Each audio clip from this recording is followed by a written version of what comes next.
Who knows what Jay-Z, J.K. Rowling, Bill Gates and Oprah Winfrey all have in common? Okay, I will tell you then. They have all overcome failure in one shape or form to go on to gain success in their respective careers. Welcome to My Perfect Failure. Join us as we delve into the world of our perfect failures. We will interview, explore, and discuss how our perfect failures can lead us to success. Join us and tune in. Welcome everybody to another fantastic episode of My Perfect Failure. Today we have another wonderful guest. So today's guest, he's passionate about human development, and it's his purpose to help human beings develop their full potential and connect with their true life purpose. As part of his own personal growth and development, he has completed various certifications and specializations. He is especially proud to be part of the John Maxwell Team and to be a Napoleon Hill Foundation Instructor certified coach. He's also the author of the book, Hidden Leaders, giving us all access to the stories of people who influence others. One of the things he enjoys most is being able to impact the lives of young people. This is something he's able to do thanks to his role as performance professor at the University of Guadalajara, as well as teaching other subjects. So a warm welcome to My Perfect Failure, Alejandro Miranda. How are you, Alejandro? Thank you, Paul. I'm really happy to be here with you. Thank you for the opportunity. Thank you. I was struggling with the pronunciation of your name, so I was trying to get the J in there. I'm not sure if I did it successfully, but I did try. It was beautiful. Okay. You're very kind. So thank you so much for your time. We spoke about a week ago and I was really excited at our conversation. You kept on saying things and I was like, wow, I didn't know that. So I was particularly pleased when you agreed to be a guest on My Perfect Failure today. So thank you very much for that. You've done a lot in your career today and there's a lot to come. But what I was keen to focus on is your work around leaders and leadership and sort of what that is, what it looks like, how we all can find sort of the leader within us, if that does exist. I'm not sure what you're going to tell me, so I guess all will reveal itself very shortly. So today's episode for everybody is called How Do We Find Our Hidden Leader Within Us? So hopefully I'll have a better idea at the end of this and hopefully everybody else will. So Alejandro, maybe you can give us a little snippet of who you are and then we can sort of progress into this conversation. Well, Paul, I consider myself a seeker. That's what I am. I have been looking for answers my whole life. There was a moment in my life in which I was desperate, so I began into the growth environment. And I consider myself someone who is always looking for answers. I am a teacher in the University of Guadalajara. I teach logistics, and I also I'm a yoga teacher. But more than that, I am someone dedicated to understand and get to know myself, so I can improve my life and help others to improve theirs. Okay, wonderful. And have you always been that way, or have you migrated into that way of life? How did that sort of arise, where you became sort of aware of your interest in seeking? You know, Paul, I was my whole life in the corporate world, in the marketplace. I used to travel the world. I was a successful business owner. I dedicated my whole life to logistics. And I tried to live a life that I was taught to do so. I mean, they taught me to be successful, to have money, to have power, to have recognition, to date beautiful women, etc. So when at the climax of that career, I found myself lonely, empty, with addictions like alcohol and cigarettes and neuroses, workaholic, negative thinking. So that is when I realized that there was something missing in my life. and that I had to do more. So I was living success conditioned by society, but I was feeling so sad, empty. It was not me. I was trying to follow the lead that others told me to do, but I was not really getting to know myself. That's when I started my own path to look for answers. And that was maybe 12 years ago. 12 years ago. That's interesting. So how did you find the resolve to make that break from outwardly what everybody else could see was success, the job, traveling, all the, money, everything that was associated with that? How did you find the resolve to actually make that cut? Well, there was this book that came to me in those years. That is, it is called Autobiography of a Yogi by Paramahansa Yogananda, an Indian master.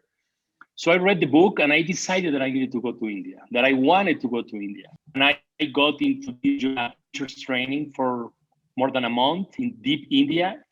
And the hard part of it is that I had never done yoga before. So it was a beautiful exercise to get to know myself and face all my fears. And that in life, we have to face adversity at one moment or another. We have to be there facing our own fears. Okay. That's so did you learn that in India that we have to face our own fears, or was that something that came to you independently? What I learned in India, it is not that you have to go to India to learn that, but it was my process being there. What I learned is that I was avoiding all these years my fears with addictions, and I was trying to numb myself in order not to feel, in order to ignore what I was feeling inside my heart, which was pain, anxiety, neurosis, fears. So in India, I didn't have escape because I was there with myself. Okay. All right. So there was no other option than going inside. So you had to confront it. You had nowhere to go. Nowhere to go but inside. And that is where that's where the answers are. Okay. That's interesting because I think we all can relate. I've generalized a little bit, but I guess I'm using me as an example as well. But I think we all kind of relate to some sort of misalignment with what we do to what we feel sort of deep down inside. But it's difficult to actually stop, because if you don't know the answers, if you don't know how to extract or search for the answers, it's easier just to get up, go to sleep, go to bed, get up and do what we know. So I'm interested around that, what you did, because I'm sure there are people that will listen to this, will think, I kind of get it, but I don't know the how. The how is, how do I sort of make that watershed decision and pivot and really search for that alignment? So I mentioned at the top of the intro, 2 organizations that you're affiliated to. One is the John Maxwell, and the second is the Napoleon Hill. I'm keen to know a little bit more about those. I'm aware of Napoleon Hill. I've a little bit John Maxwell, but not too in depth. So maybe you can give myself and the audience a little bit of background on who they are and what they do. Well, Napoleon Hill is a great thinker of the beginning of that century. He is a great the creator of personal growth like influence. He wrote the book Think and Grow Rich, which is one of the most sold books around the world, around the globe, even in these times. So when I read that book, and it came to my life in a very strange way, because I got that from an online store, but I never ordered that, so it came to me. It was strange. So when I read that book, and I said, if this is true, how can I learn more? So Think and Grow Rich definitely changed my life. I mean, Napoleon Hill passed away in the 70s, I think 1970, but his legacy has change many millions of lives in the world. So when I read this book, I wrote to the foundation. I said, how can I certify? How can I learn more from this? So I took the steps that were needed to be there. So it took me a couple of years or 3 years, maybe. It is a beautiful process in which you learn the principles. And what I learned, the principles are called the PMA successful principles. So it was a beautiful search and individual understanding of how to become successful. Understanding by success, Paul, not wealth, power, or fame, but the richness within us lives that is everywhere, and how to understand that the most important thing that we have are our own thoughts, our own thinking, our own mental programming. So that definitely changed my life. And John Maxwell is a great, it is the most powerful and the greatest organization in the world that teaches leadership. Okay. John Maxwell is a great leader, and I am very proud to be part of that organization. Okay, just going back to Napoleon Hill, was that 2 years to complete the certification? Well, it took me 2 or 3 years. I don't recall well, but yeah, it's a 3 or 4 steps procedure in which you get certified. You have to do some exams. You have to do a lot of reading. And you have to go to West Virginia to get the certification. This last year we did it online, but I certified in 2018. Okay. And to tell you the truth, it is one of the most amazing events in my life. Yeah, I can imagine. I'm aware of the book. I'm actually reading it at the moment. So is the objective that you can coach other people and teach other people about the inner workings of Think and Grow Rich, the principles? Is that sort of the gist of the certification? Well, the main objective for me, Paul, was to learn it for myself and apply them for myself. Because what I understand about leadership is that leadership is about leading your own self. Okay. Getting to know you better, your strengths, your weaknesses, your habits, your thought behaviors. So it is about leading yourself first, rather than trying to lead the world. And the most difficult thing to do is learning to lead yourself.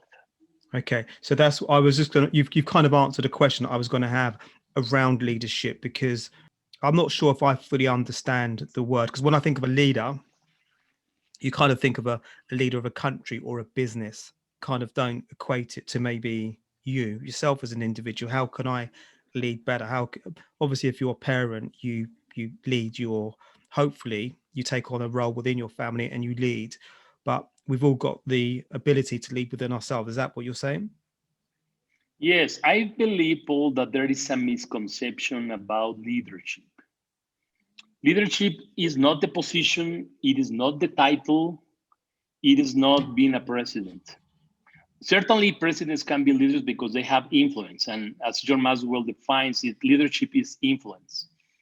But leadership is within us. Leadership is inside of us. We are all leaders. We just need to develop it. I like to say that we are all sleeping leaders, distracted leaders. We are just not aware that we can develop that leadership. We all are leaders. Okay.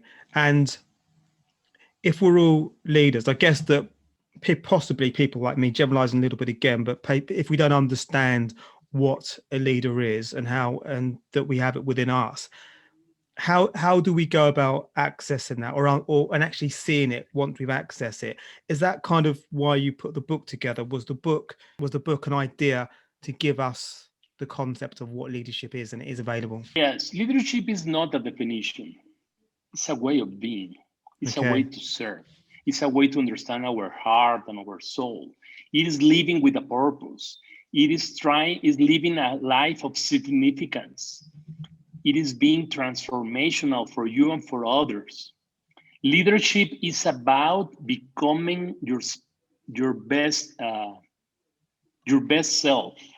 is growing your potential and help others to do so. And what I did with the book, Paul, with Hidden Leaders, rather than me trying to teach leadership, I am learning, and I go to the leaders that I understand are being of great influence to society or their environments, and I go with them to ask questions. How did they get there?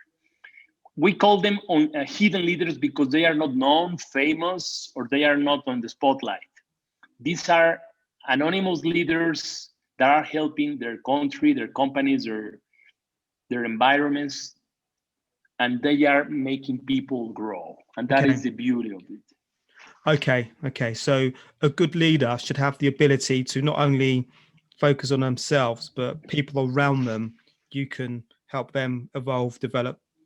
Would that be fairly accurate? Yeah, it is about service. It's about serving others. It's about giving unconditionally to others without expectations. One of the problems that I see, Paul, in the world right now is that there are many people or leaders that are trying to be served rather than serving others. And true leadership is about serving and giving away unconditionally. Okay, that's interesting. So you would get leaders that have the title, that have got sort of a title within a business or whatever it may be within a government organization, but they want everything to be maybe not handed to them, but they're looking for people to serve them, as opposed to them setting the right examples and giving people the platform that they can evolve as well. We ought to lead by example, by be the ones in the front line, to be in action. Action is a word for leadership. Okay.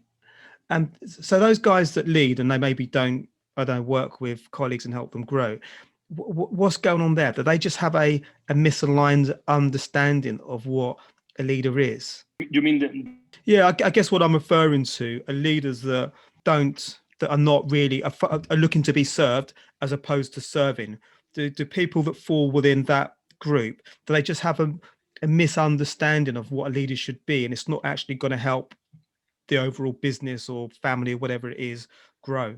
Yeah, and leadership is influence, and there are many influential people in the world, negative or positive. True leadership comes within your own heart, living with a purpose. So there's a misconception about leadership because many people dream to be a leader because they want to be served or live the benefits of being a leader. But it is the opposite way. It is about sacrificing. Leadership is sacrifice. It's giving. It's even painful. Leadership is even painful, but it is beautiful. Okay. So did you find when you were doing your research for the book and when you were speaking to people, I know you've got a podcast, which I listened to an episode yesterday, which was amazing, by the way. When you're speaking to leaders that are implementing the true definition of, you said that actually there isn't a definition, but people that are looking at the action and all those other elements that go into it, do you find that they have more satisfaction in relation to their job or their ability to serve? Is there a difference? There is more satisfaction in giving than in receiving. Okay. We certainly need to learn how to receive, but it is more beautiful to give. If we check the history of humanity, Paul, we can see that the great people that is remembered, the great leaders that have lived in this beautiful planet, are people who gave unconditionally. Gandhi, Mother Teresa, Mandela, all these people that gave unconditionally, and they had no power or money or military force. They were just giving. Yeah. They gave from the bottom of their heart. That is true leadership. Okay. So people like me and people listening that want to tap into their leadership skills within us so they can just serve and be of more benefit to anybody within, whether it be work or within sort of within the family. Is there sort of a logical starting point where we can get going? I guess we can read your book for starters, but what can we do sort of as a starting sort of point? Well, we all have different levels of influence in our family, friends, company, society. So it is a good exercise to see where I am. We can certainly influence a little child or our son or daughter or our friends.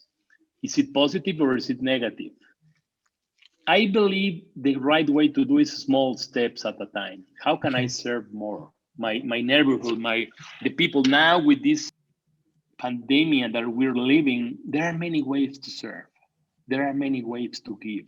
And giving creates consciousness.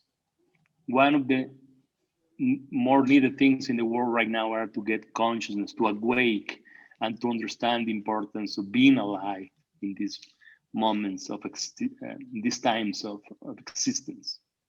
Yeah, totally.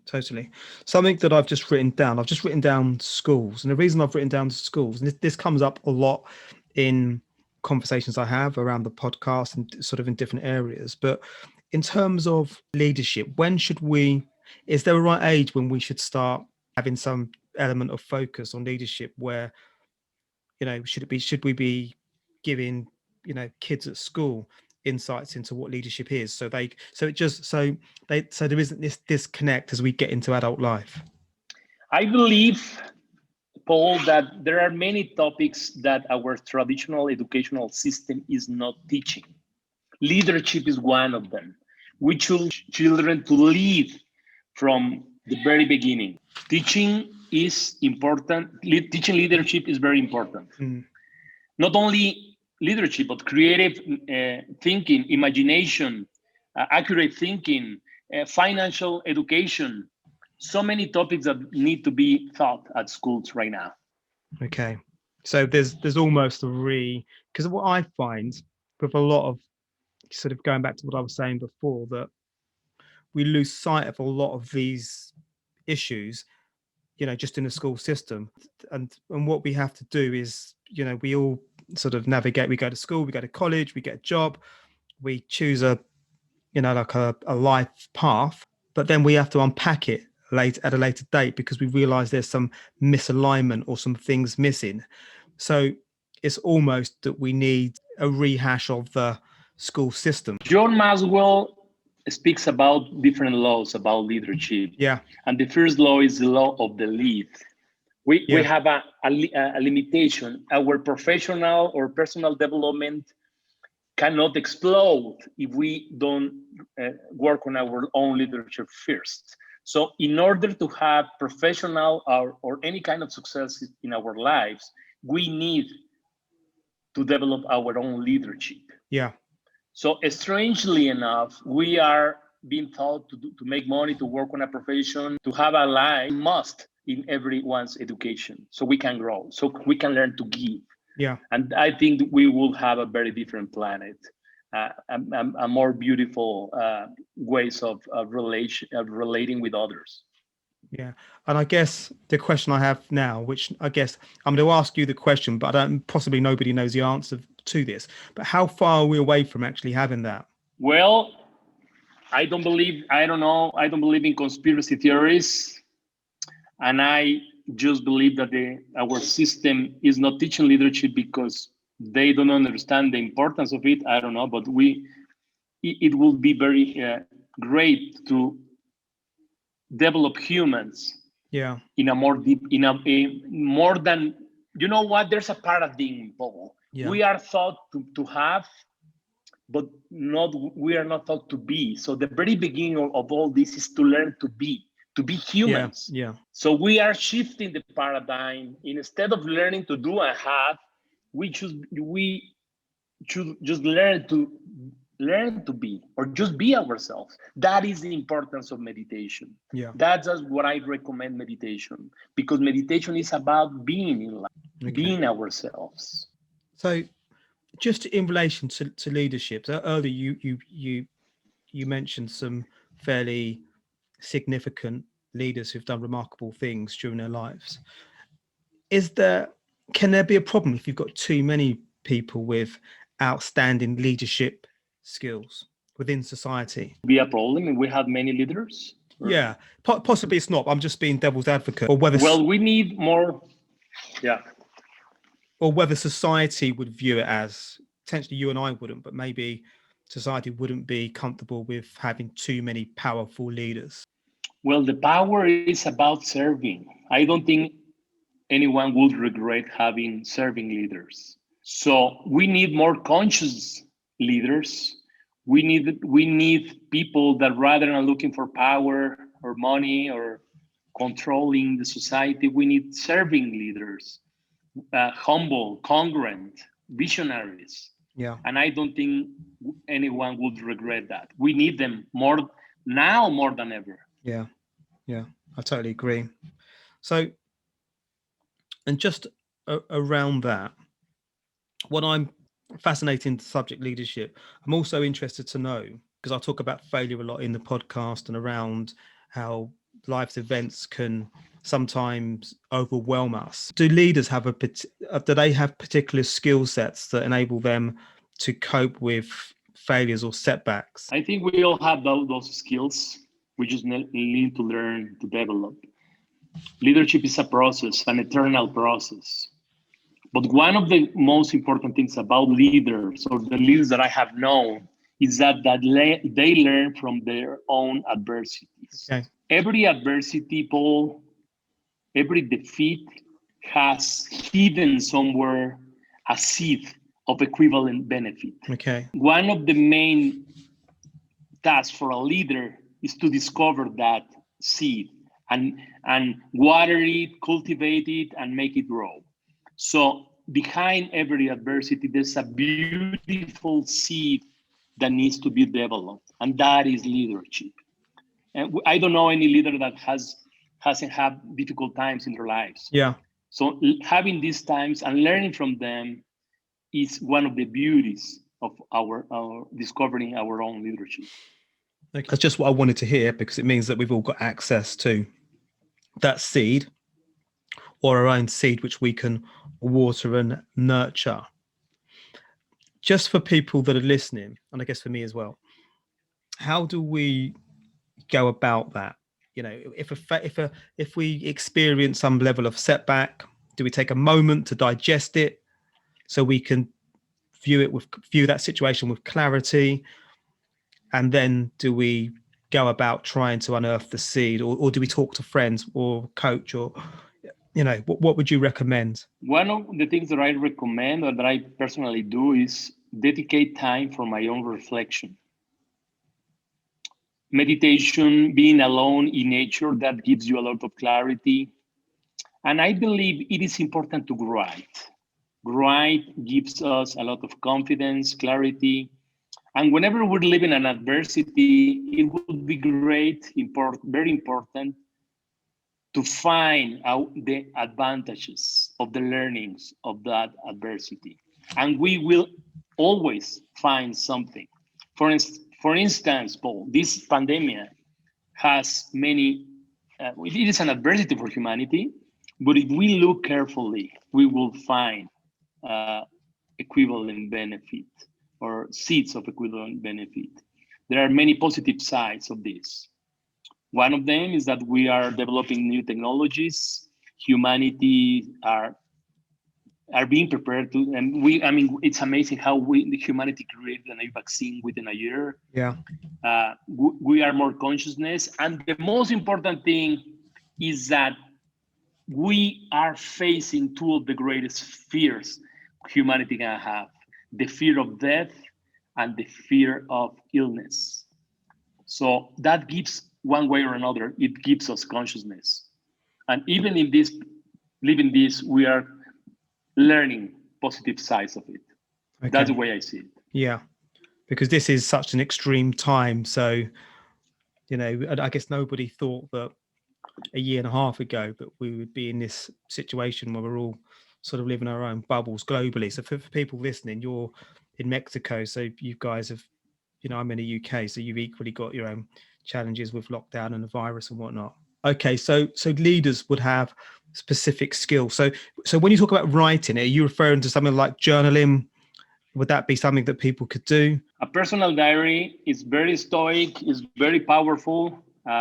Just to write up thoughts, ideas, and never, what I have understood during all these years, Paul, is never neglect or ignore in my intuition, a hunch, an idea. Always obey that message that is coming inside of you. Never ignore it. Always try to follow it, write it down, and maybe great business idea or thing can come over it. Okay. That's interesting, because we all get those intuitions that come and we neglect to write it down, and then it's gone. You know, I could have an intuition, you know, directly after this. If I don't write it down at that moment, then I might get a phone call, I might look at an email, and then all of a sudden, I never ever remember that intuition again. It's gone. All the great businesses and ideas that we have in the world today are the result of this creative vision, this imagination. Yeah. So imagine if the great inventors have neglected whatever whenever they were having a good idea. Yeah. So this world has changed thanks to those amazing minds that created whatever we are living today, and all the technologies, all the things that we have as a society. Yeah, because even this platform that we're using now, Zoom, if somebody didn't come up with this idea to make this, you know, we wouldn't be able to do this. Well, I would even, would I know you? But maybe because we were connected by Andrea, but we wouldn't better use this, such a cool platform to connect. And when you think about us having a conversation with somebody probably over the weekend around all the great inventors, you know, like Edison and Marconi and the Wright brothers that did different things, if they didn't have the initiative to go against the grain and come up with these, you know, back in those days, quite way out ideas, we probably wouldn't, you know, the light bulb, aeroplanes, and, you know, the ability to telecommunications, all these different things. So I guess regardless of how wacky the idea is, it's still worth putting it down on paper. This is amazing, Paul, because leaders have perseverance, consistency. Can you imagine that Edison tried at least 10,000 times to make the electric bulb to work? What if he had given up maybe before that? We would never, he changed the history of humankind. So these leaders persevere. They work hard. They have applied faith, action. They don't surrender. Can you imagine how many times maybe Edison or Einstein were told that they couldn't get anything from life, that they will not achieve great things? They never surrender, and they always ignore this conditioning from other people that are always telling why you can't, rather than telling you why you can. Yeah, because they would have faced lots of, I'm not sure opposition is the right word, but lots of people skeptical about what they were doing. And what's interesting to me around that is they had that strong mindset where they were steadfast in what they were doing, and they didn't let all the overwhelming doubters block their vision or their dream, what they had. And I find that incredible. Are those sort of skills a great trait of a leader? Yeah, Napoleon Hill says that whatever the mind can conceive and believe, the mind can achieve. Okay. So it is in our mind. It is about having a controlled attention of what we want. It is about discovering a purpose and go for it no matter what. Okay. Without hurting others, but living for a purpose. And the problem that I see in leadership right now, as someone who studies leadership, is that we live with no purpose. So one of the greatest things to do is to achieve and focus on our own personal purpose. Okay. If we've got somebody listening today and they're thinking about, actually, I want to lead, but how do I lead with purpose? How do they fix that? The first thing is to discover our own purpose. What is your heart telling you? What is your soul telling you every day? What is that intuition telling you? Maybe your mind wants to get money or go to work or whatever, but that is the importance of meditation and reflection. Okay. What my inner me, my inner self telling me that is wanted to achieve. There is a purpose. Okay. And leaders understand that voice, that inner voice, that internal radar. Okay. And so fascinating subject. So say like today, my purpose is, I don't know, money. Say my purpose today is money and I'm looking to lead. In 12 months' time, potentially that's changed. So should we always be looking to our intuition to sort of Paul's evolving? The intuition isn't money now. It's more based on, I don't know, maybe combining financial with social or conscious, does it evolve? Well, I believe money is a good purpose. Financial freedom is a great purpose. And we need the money to live the life we want. Even to travel or go to meditate, you need the money. And it is a great purpose. Okay. The thing is that we need to balance it, but money with whatever our soul is screaming, yelling out. What do we want? Because in my personal case, I'm not saying that money is bad. Actually, it is good to make money, but I was living a lack of purpose. When I discovered that, when I was in India, I discovered that I didn't have a purpose and I was not living it. So we just need to align whatever we want with our heart, with ourselves. Purpose, I like to say, Paul, that your purpose be to discover your own purpose. Okay, that's interesting. Yeah. Okay, that means, and that is that a continuous thing as well, because we all evolve, right? We all evolve. The purpose is there. The question is how many small actions I do every day in order to pursue that purpose. Okay. So I've got a question around failure. In your opinion, is it in the mind? Failure, is it something that we don't understand? What would your sort of opinion be on that? Failure only exists, in my understanding, if we accept it, if we condition our mind to accept it. So it is in our mind.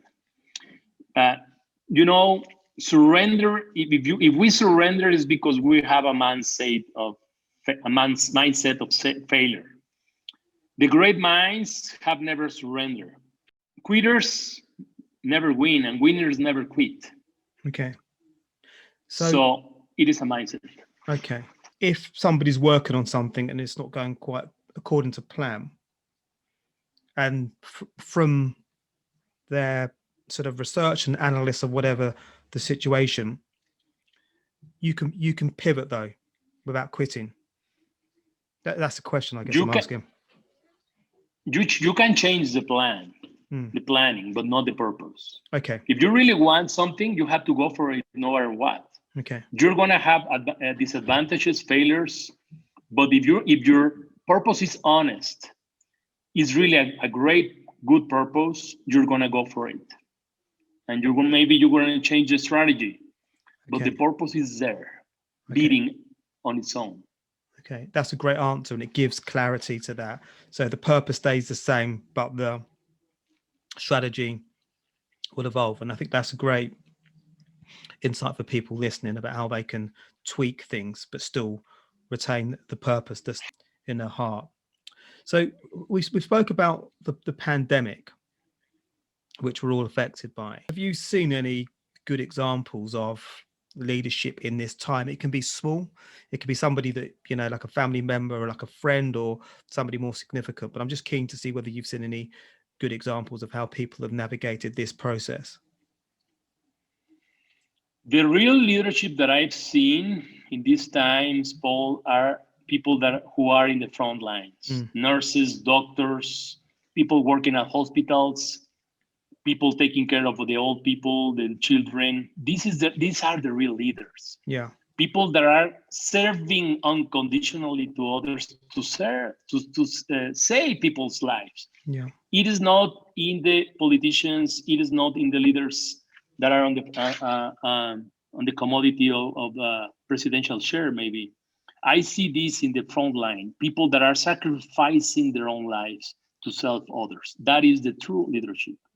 Yeah. And I think we're all seeing that globally. I know in the UK, we're certainly seeing that people have just stretched themselves and are doing remarkable things like on a daily basis for, for pretty much a year. And, it's remarkable that this has come from nowhere. Yet these people have had to stretch, evolve. And like you said at the top of the show, they're serving like you wouldn't believe. So it's comforting to see that we've all got that sort of globally. So we're getting towards the end now, sadly, but this is a reoccurring question, Alejandro, that I ask everybody. I'm sort of nosy, so I always like to ask, if you could have three inspirational people for dinner, what three people would you invite for dinner? Well, I have certainly read about many biographies in my life, but I remember one time I visit a house of Gandhi in Mumbai. Oh, wow. So I was inspired. I mean, there were his books, his writings, how he slept. He was a very humble guy with no power, no military, and he actually changed the history of India. So Gandhi is someone I'm inspired from.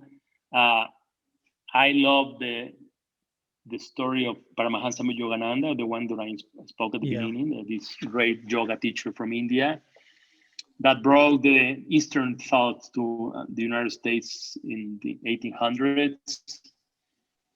And you know what? Some weeks ago, I watched a great movie of I don't remember the name, but it's about Winston Churchill. Okay. It's a recent movie. Mm. And I was wondering how he never gave up about in this. That was a great adversity that he was living. He never surrendered. Mm. He never actually not only surrendered, he convinced people to keep on fighting. So these are three people that I would like to have in my imaginary dinner table and learning from them and getting golden nuggets from their wisdom. That would be, imagine having those guys for dinner. That would be amazing. Yeah, I could die in peace now, Paul. Yeah, you would keep on serving them more and more so they couldn't go, so you could just get more and more information. Yes. Okay. So I guess my last question is, well, I've got two questions actually. So where can people find you? So where can people get access?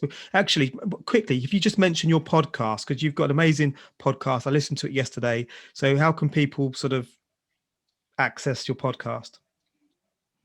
Well, my podcast is in Spanish. Its name is Líderes Ocultos, which means hidden leaders. Líderes Ocultos is the result of my book, in which I kept on trying to interview leaders to inspire others. So Líderes Ocultos is in Spotify is my podcast, but you can find me in all the social networks at Lotus Alejandro Miranda, and you can find me everywhere with that name at Lotus Alejandro Miranda, or Perfect. Líderes Ocultos, which is the name of my book. Perfect. So we'll put all that information on the show notes so people can access. And your book, is that available? Is that on Amazon or your website? Where can people access that? Yeah. It is on Amazon in Kindle version and paper. I have to tell you that, I mean, this was a beautiful exercise in which I was trying to learn from leadership from others. Yeah. Leadership from others.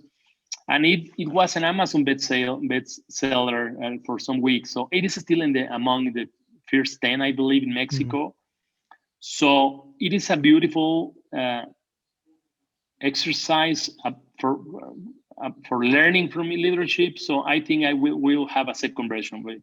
I'm working on a second book. Brilliant. So maybe when you've got the second one, we can do a second episode. And it would be amazing, Paul. That would be amazing to do that. And I guess my last question is, I think this is my last question. So where can people, do you have a final word for the listeners, and if people want to work with you or collaborate with you, is that an option as well? Yes, I I coach companies. I like being close to companies, people, organizations, leadership within all kind of organizations. So yes, I coach and I help people to understand leadership and lead on their own. So yes, in my web page at Lotus Alejandro Miranda or any Facebook or Instagram, I'm there and you can contact me. Perfect. And do you have a final word for anybody listening who wants to become a leader or find their hidden leader? I can say that you are your own leader. You are the leader and the creator of your own existence. Leadership is within you. You just have to discover, make it explode, and achieve your greatest potential. Okay. And read your book as well. And read you can read the book and you can read many other books that we mentioned here. Okay. Well, Alejandro, thank you so much. It's been a real pleasure to meet you and to learn more about becoming or finding our hidden leader within us. So thank you so much. And thank you everybody else for tuning in to My Perfect Failure.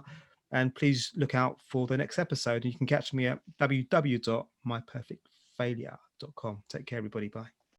Thanks for listening to My Perfect Failure podcast. Be sure to visit www.myperfectfailure.com to join the conversation. Subscribe to our podcast on iTunes or Google Play. Look out for our next episode.